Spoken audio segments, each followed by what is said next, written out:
As the sun arose on our first day in Ghana after a needed good night's rest, we were greeted with the warm sun and a busy agenda.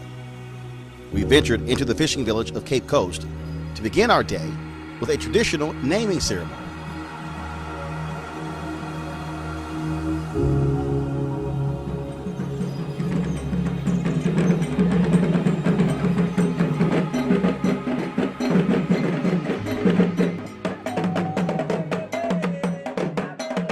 Naming ceremonies are very significant in many Ghanaian cultures. The Akan people frequently name children based on the day that they were born. The names often have additional attributes and meanings that is linked to a person's character. For many African Americans, the naming ceremony, or should I say renaming ceremony, when one returns to the motherland, is a very special occasion.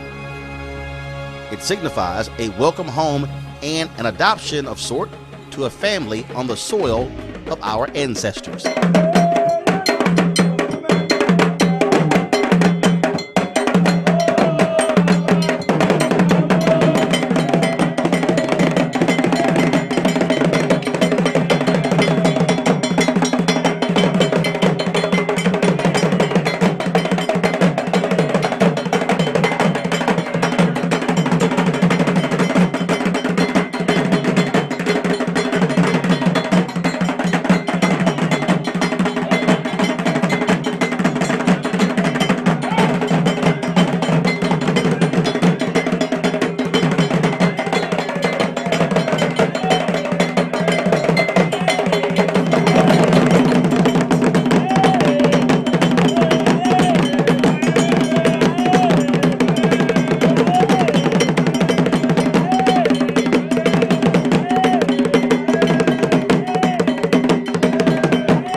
At the ceremony, which was conducted at the grounds of the Anani royal family of Cape Coast, our group were welcomed and into the family and individually given traditional Ghanaian names.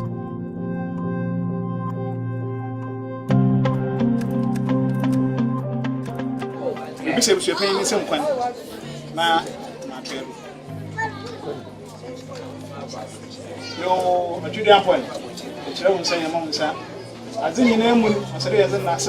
was fascinating to watch this event, especially to see the king of the royal family always defer to the elders before speaking. Even though he is technically their leader, the respect shown to elders was abundantly clear.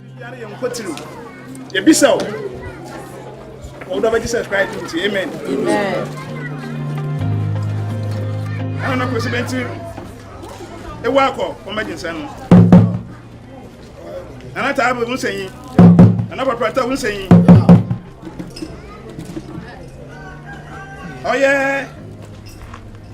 Nana Bamreku, the name is if guy abus made a solution, what make you say?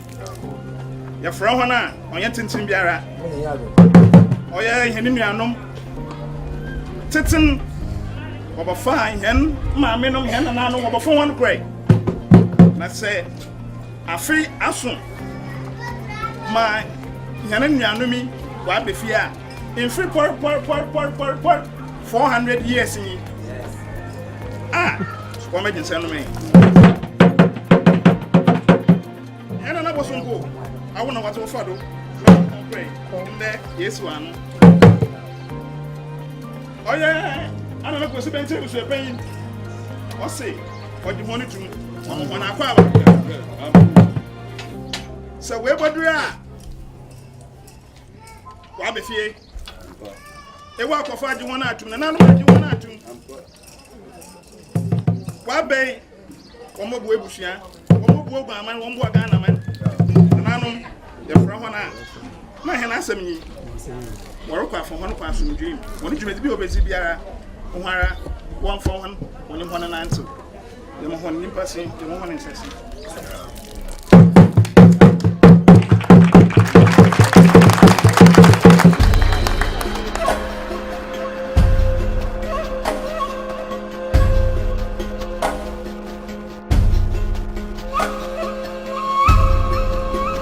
Several of us were given names and installed or initiated as part of their royal family.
When Sheena Mead was made a Queen Mother, she was literally taken away and given new wraps to signify her status.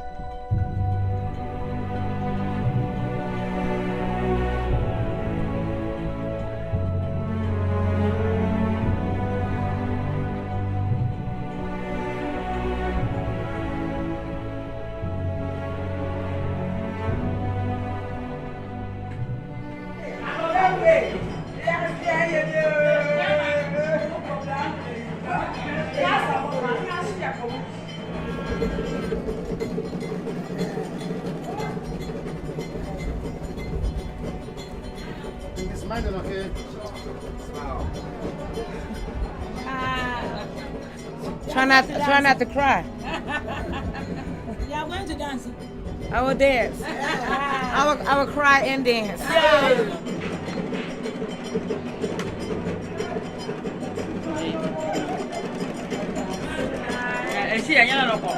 You are built. You know why?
ye. Yeah.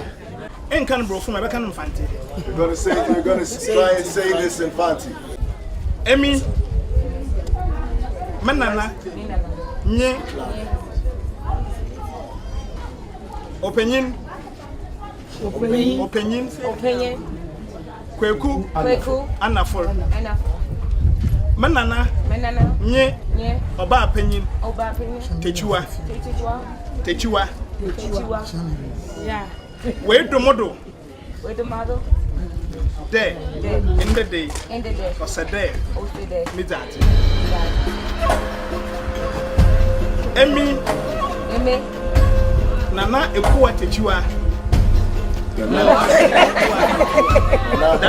That's your name. Your stool name. Nana Ekuwa Techiwa.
My turn, the royal family bestowed upon me the title of developmental chief. Ebusia panyin say in that day eye anano kusubenti ebusia no woni puntu him. The names given to me was Nana Echo Chiarmi. Nana, a royal title of monarchs. Echo, which is the Fonte male name for Thursday, the day which I was born, as well as Chiarmi, meaning linguist. This, I was told, because of my prominence as a journalist and broadcaster.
very spiritual ingredient, exactly, from the palm tree.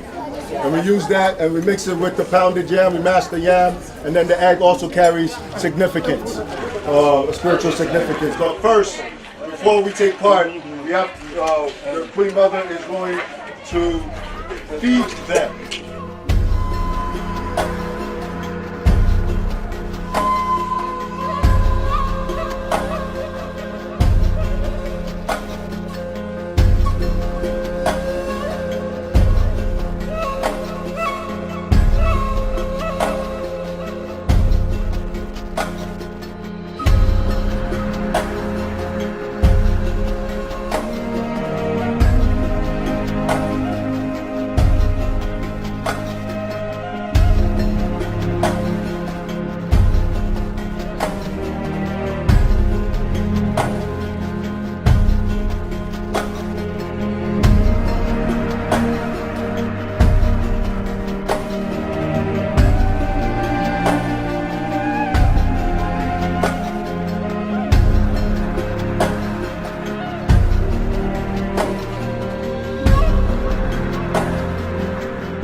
Once we left the naming ceremony, our party boarded our buses and headed to the Elmina slave dungeon, just a few miles up the road from Cape Coast.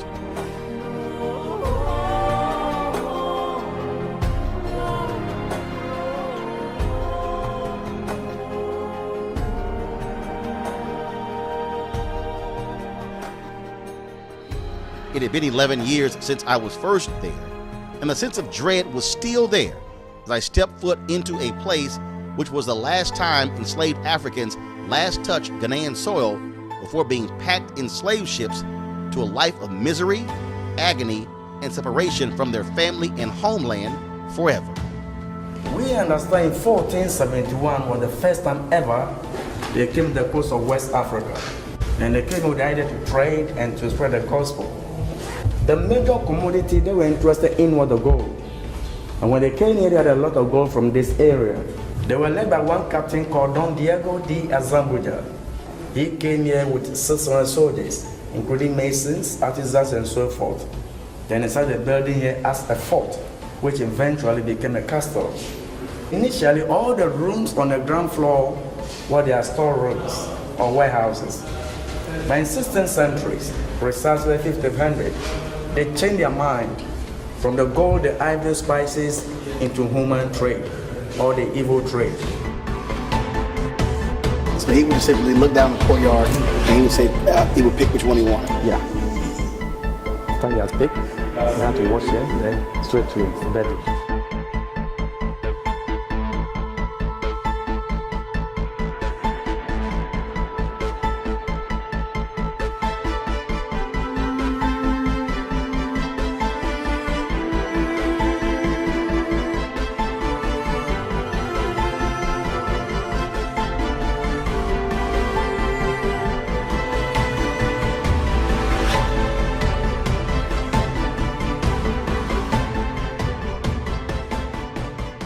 This is the gate of no return.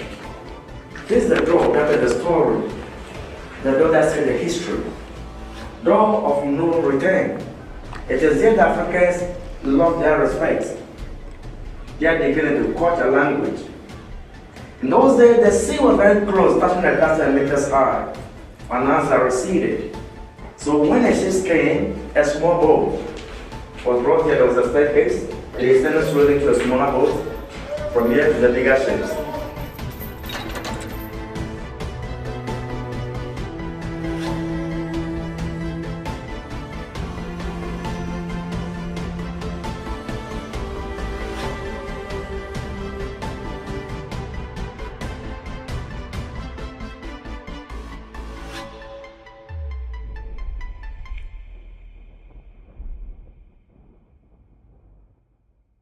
Hungry from a long day of events, we headed to Mabel's Table, a well-known restaurant and favorite locale of many African Americans who now live in Ghana.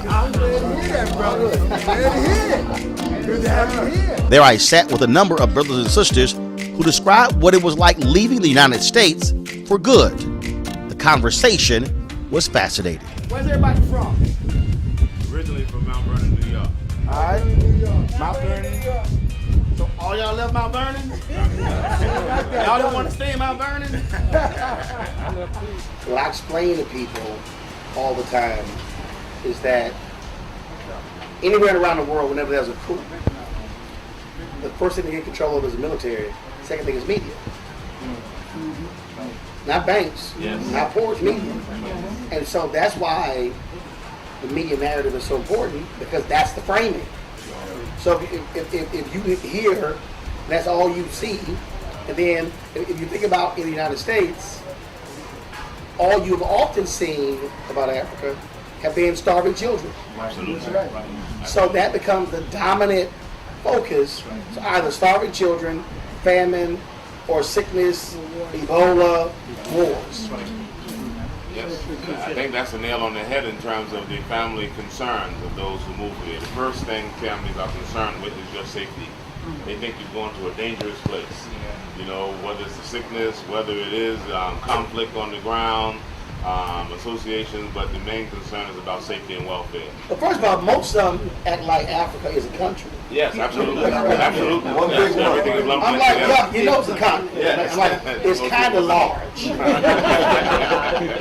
Absolutely. And so one, that's part of the problem.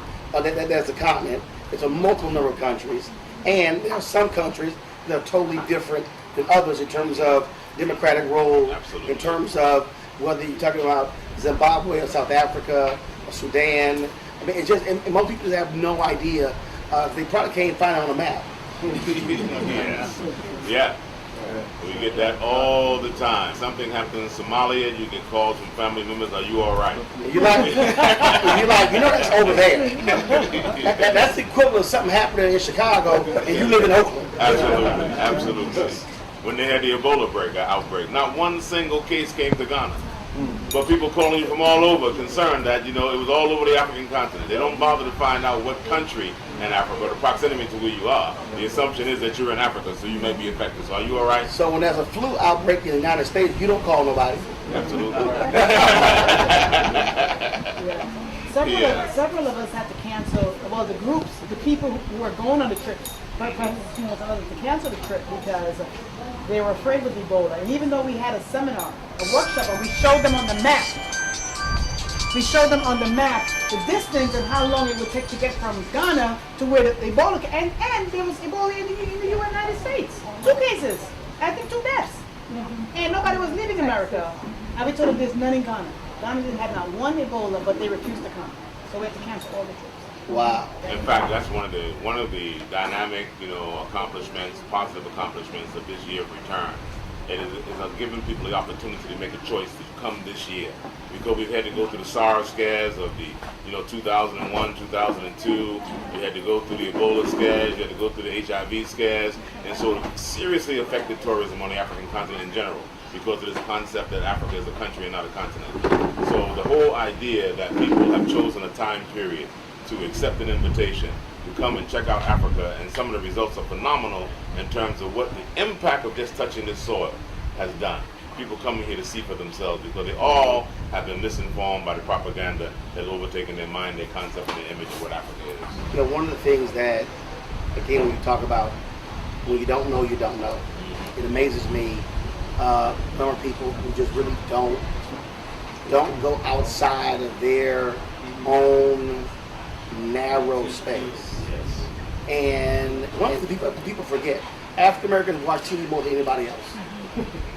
The number, according to the Nielsen study, African Americans are number one. The second group, I think, is probably 13 to 15 hours fewer. Wow. So if you take the number of hours, so black people, we watch more TV in a week. It's now more than 50 hours a week. That's more than a full-time job. You take that. Now you take, on top of the hours of television watch, the hours of commercials watch. And so now, that becomes your whole purview. That right there. And that's what drives all of that. And you have to be able to what I call reprogram or change the narrative. And that's where I think is important. Because I was asked a question about journalists earlier. I said it's incumbent upon Ghanaians and this government and its leaders to also work with black media outlets and others to understand and to share information. Yes, absolutely. You're talking about that. Me, my training is in psychology and law. So much of our problem as black people, I see as psychological problems. And in my way of thinking, we've been in a battered relationship with America. And we've been staying because we feel that even though it's bad, we've been told that it's the best place on earth. Right. So even though it's horrible feeling, we don't think there's any place better than that. So we try to put up with it. And I said, well, my children can't, after I'm gone, my children can't just keep doing this. So let me see if there are other places that may not be as bad as this in this psychological way as it feels here. So my children can have alternatives. Same thing you're saying. This, if you have an alternative, whether you stay or don't stay, at least you know of something else that you could do if you wanted to. John Hope Bryant, a friend of mine, Operation Hope founder, he did a video the other day, and it was a pretty interesting video. And he said, he was talking about wealth. And he said, he's made numerous trips to South Africa. He just returned from South Africa. And what's interesting is, he said, okay, if you're listening out there, you're watching me, and you've got $50,000 or $100,000. He was talking about what the South African currency was trading at compared to the U.S. dollar. He says, so if you got $100,000 saved up in the United States, and if you just have to move to South Africa, he said, you will be a South African millionaire. Absolutely. Absolutely. Yes. And he said, this home that's $25,000, you got $25,000 in US, and you're like, I can't buy a house for $25,000. He said, oh, you can buy you a really nice house in South Africa. And he was talking about skill set, what you can do, work as well. And he was trying people to understand, to your point, that this does not have to be your only option. But that's why you said it's psychological. Because, so when TV One ended my show, and I launched my digital show, I had black people who were telling me, man, we'd love to see you on MSNBC. I've heard people stop me, oh man, we really love watching you on CNN. And I was like, I appreciate that. I said, but I own this show. I was trying to get them, and they meant well, I was trying to get them to understand that I don't have to ask somebody. So CNN, people saw me with the election of Obama, and people would travel around the world and be like, oh my God, you're gonna ask me all about you all the time, because that's all they would see. But that was me on somebody else's show. So they would determine the topics. They would determine the guests. And so then, when the TV One show ended, I explained to them, I had fans who were in the Bahamas, who were in Jamaica, who were in African nations, in the UK, Canada, who didn't get TV One. They never saw me. Now, the people who literally, they are on YouTube anywhere in the world. But it's the hardest thing for me to get black people to understand that I don't have to ask somebody white what I can cover. That's right. ask myself, and we do it, and that's how you actually change a view. Right. But this notion that that their network validates me as a journalist. One, I don't need that. I got 40 awards. I got 230 plaques. I'm good. But I've never needed working for a white media entity to validate the work. I asked me. In fact, I was when I ran. It was so funny when I ran for. So this is the third time I've been on the board, National Association of Black Journalists. And so I was running against a young brother. We went to Candace for him, and he said, "I'm gonna have the commitment, the time to serve. I've gone to my boss. He's gonna give me time off," and that's his whole deal. And it got to me, I was like, well, I guess I asked my damn self. I can have my time off. So I work for myself. And they were like, brother, you have to do him so bad like that. I said, I didn't. I said, but I just followed him. And but you're right. People, the notion of creating something and having the freedom. But here's the other thing. The thing jumps out. It's not just even having the freedom, but it's not caring about their validation. Yes. And it's the whole idea that you get somebody who has an MBA, a Master of Business Administration, and say they're unemployed and have no job. How can you be a Master of Business Administration and have no job? I mean, it just seems to be, devised. And when I say it to young people, say, well, I never thought about that. I said, because they really haven't taught you how to think. How could you be having a certificate on your wall, a Master of Business Administration, and you say you're unemployed, you have nothing to do? You should be employing people. But again, it's like that word freedom. We celebrated freedom during emancipation and then turn around and say, what is freedom? After you celebrate it. It became a word without the substance and the meaning. And some of us are still chasing that meaning and that substance. What is freedom? What is it to manage your own affairs? What is it to control your own destiny? And that's why Africa has never been projected in its proper light, because the world does not want to portray Africa as being able to manage its own affairs. The world does not want the message to go out that there are 55 African nations in control of themselves, or don't have to be independent.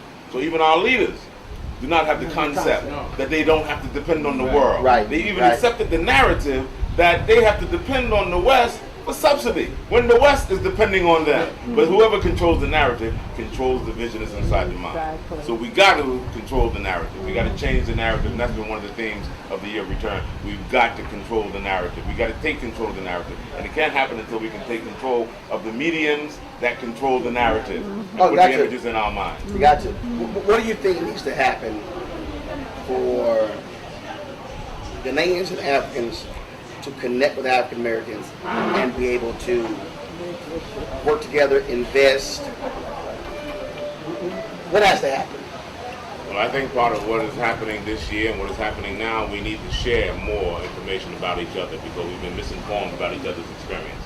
I think we know too little about each other's experience, and they come through stereotypes and come through media outlets that do not work in our best benefit. So the best thing that we can do is get to know each other and reacquaint ourselves again.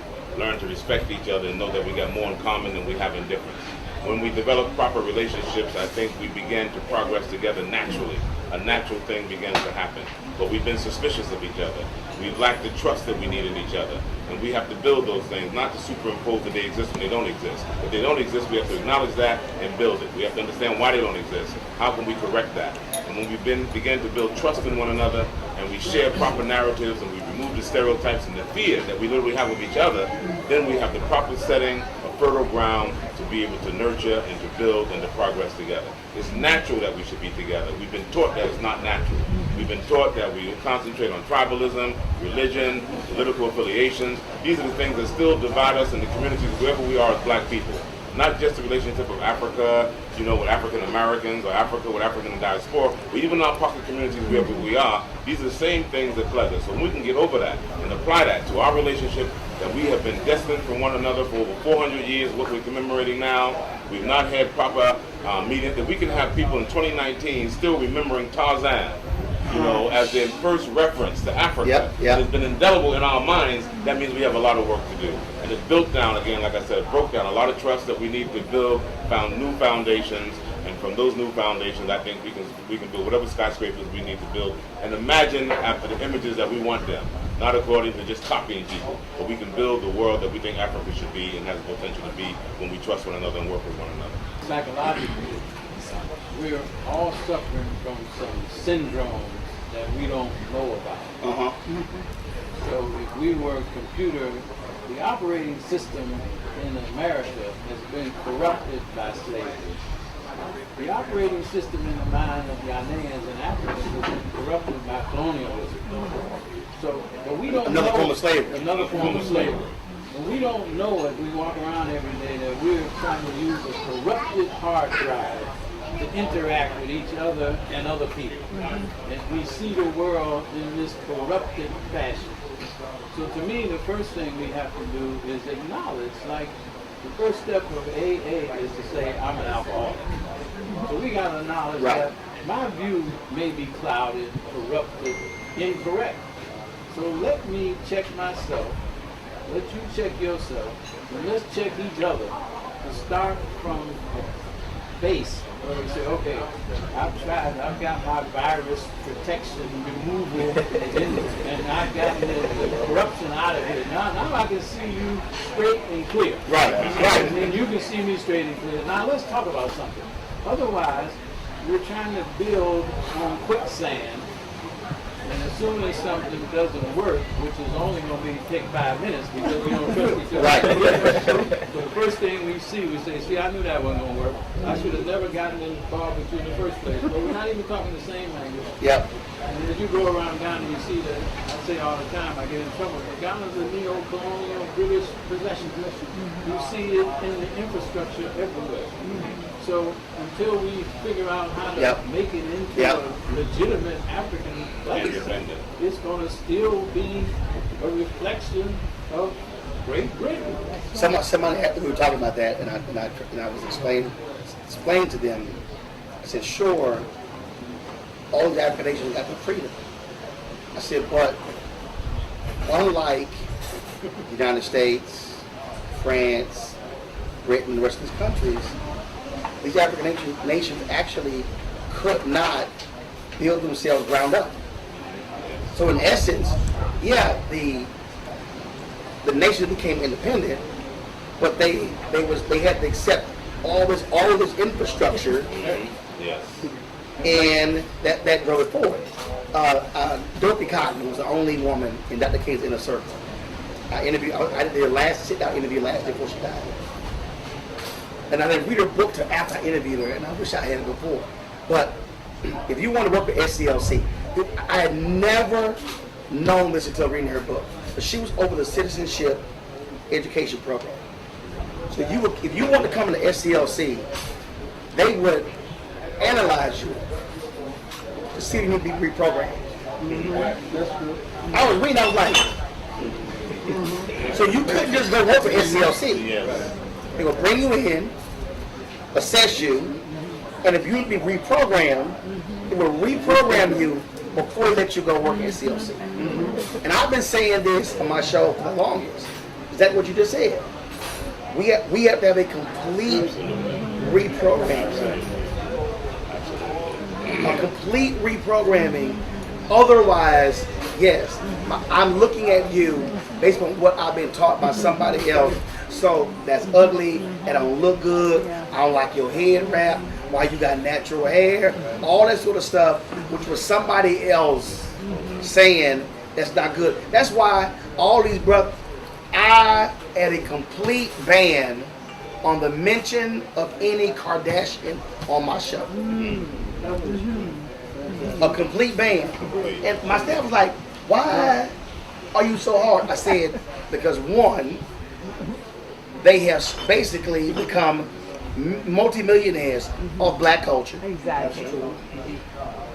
America has created this notion that they are the standard of beauty. And if you actually take the fake butt and the fake breasts and the fake lips, are all features that were deemed bad on a black woman. That's right.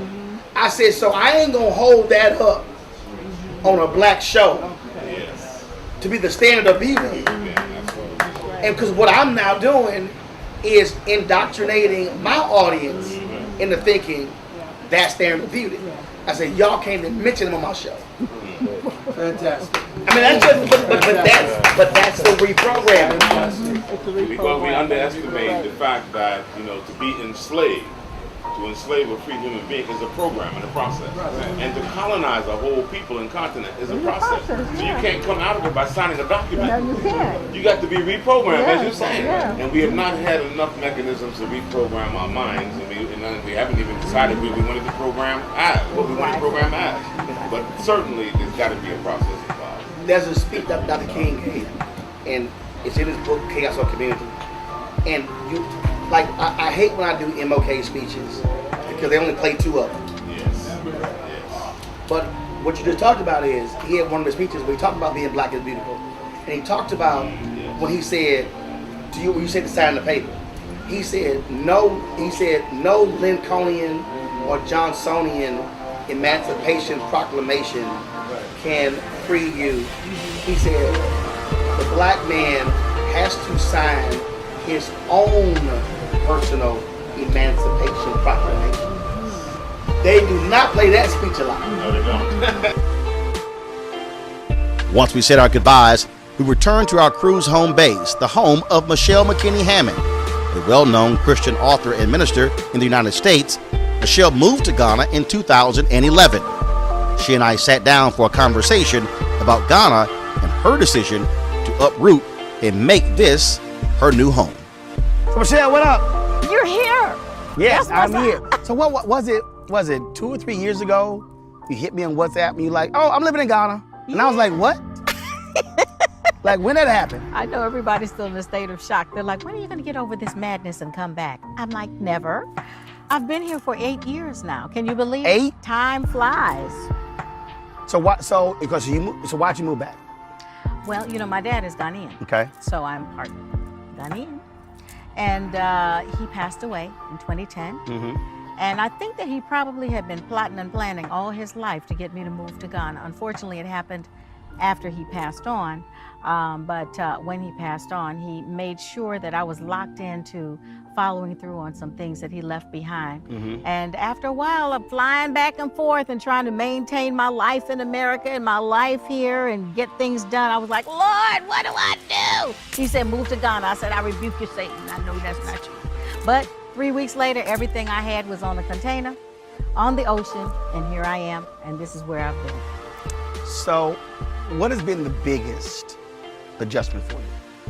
Is it not being able to see people, your friends and others in the United States? So what's the biggest adjustment? Certain efficiencies.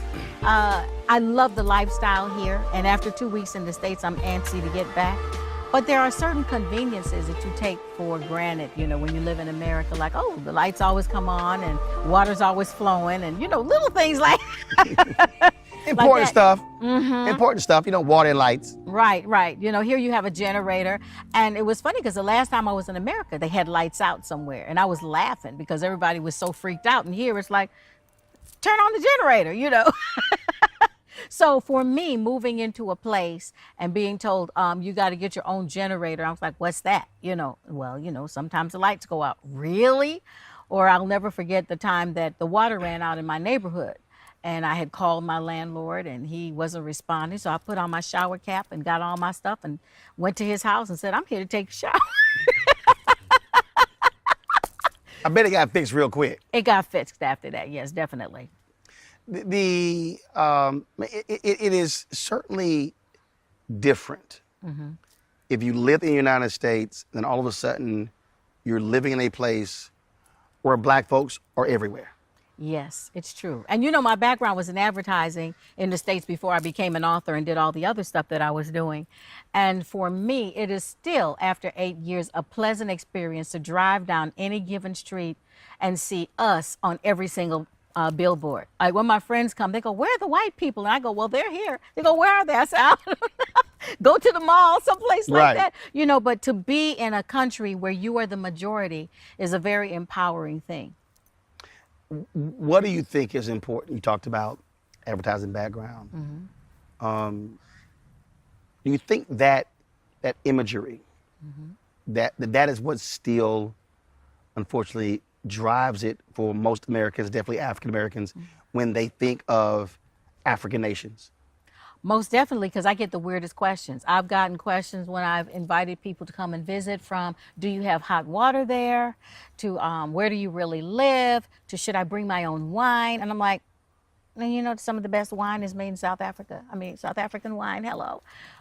So it's really interesting. People come with trepidation, they come with fear, and then they're pleasantly surprised and they're overwhelmed by the fact that, shoot, there's some black people out there living better than we're living in the States. They got fabulous big houses and fancy cars, and they're living the life, and they're social, and they're dressed to the nines, and they're out Beyonce with the hair and the makeup, and you know. So I think that they usually come. It's so funny to me, Roland, because they come, and I always say, you're going to do a lot of shopping. They go, oh, I don't think so. And then they come, so they brought limited reserves, and then they spend all the time running to the ATM because they see all these clothes they want and fabric they want. And you mean I can get it made to my body? Yes, you can. So it's a whole, it actually feels quite glamorous. You know, I mean, it's not defraud of difficulties and things like that, but it is a great life, and it is a life that I think that most of America doesn't know about. But you're still also busy with your ministry. Yes. And so how has being here impacted that? Very interesting. I haven't done a book for the last 4 years, and it's because publishers in America can't see beyond America. You know, I always laugh and say that America can be a bit myopic. That's why they call it the World Series when they're only playing themselves. But publishers have been afraid to publish my next book because I'm not there. So I didn't go to the moon. I just moved to another continent. There's still Wi-Fi. There's still Skype. There's still 100 ways to do interviews. And there's this thing called a plane that all you have to do is get on it. I still fly to the States and speak quite often. I was just in Chicago at Bill Winston's a couple months ago. So it's not like life stopped, but people have a perception that if you're here, that you're unreachable or it's too expensive to bring you. And it costs the same thing to fly from New York to LA. Right. You know, so the perception of my availability has had an impact on my ministry. So now I spend more time South Africa, Nigeria, UK, on this side of the hemisphere, although I'm still in America about 4 or 5 times a year. Do you think you move back? I don't see it. I really don't see it. And I'll tell you why. You know, I was sitting in my room one day, and as you know, I mean, you used to interview me on radio a lot, and then I was on a talk show. And then before I left, I was making the rounds to do the talk show. I'd gone to OWN and Sony and all these places, and everybody liked me. They were trying to figure out what to do with me, and it never really happened. And then I came here, and I was like, okay, so what's going to happen to my on-camera life? Your brand. Yeah, my brand. And 15 minutes later, there was a knock at my door, and someone wanted to rent my house for a movie. And then they said, once they got in the house and they were shooting, they said, can you do this part? I was like, just like that?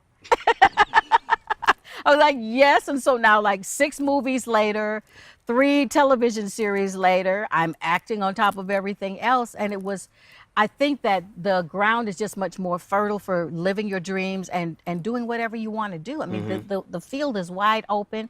You can do whatever you want if you just persist and say, this is what I'm doing. If you had to, if somebody was looking to move here, or if you were talking to a group of people, conference or whatever, college students, what are the areas where you think the opportunities exist where someone could move over here to work and live? Well, I would tell them to look for the needs. A lot of people here import a lot of things that aren't available to us readily here. But also agriculture is huge here. So there are things that you can develop and actually have a hand in building this land while expanding your own, what do you call it? You know what I mean? So a lot of people that are coming are looking into tech because that's still wide open. Right. Agriculture is still wide open, fashion, pretty much any area that you think you have a passion for, there's a niche for you. You just got to find that right opening and your unique twist that makes you the new desirable kid on the block. Have you seen an increasing number of African Americans who are not just coming here for tourism, but also moving here? Oh, definitely. They come, they love the lifestyle. You know, the system is set up in such a way that you can have help. And it's not a disgrace. It's just how we function. It's a very organic society in that sense. And so you find that you're able to navigate because people are very relational and very social. So when they come, I think that they feel embraced. You know, when you're in America, especially in this period of time, you feel like you're always looking over your shoulder and you're alone and you're isolated, or, you know, you're under and not over. And you get here and you just, hey, everybody's moving and shaking together, you know? So it's really, I'm still overwhelmed by it. And I've been here for 8 years, but I love it. On days even when I think I'm crazy, I still love it.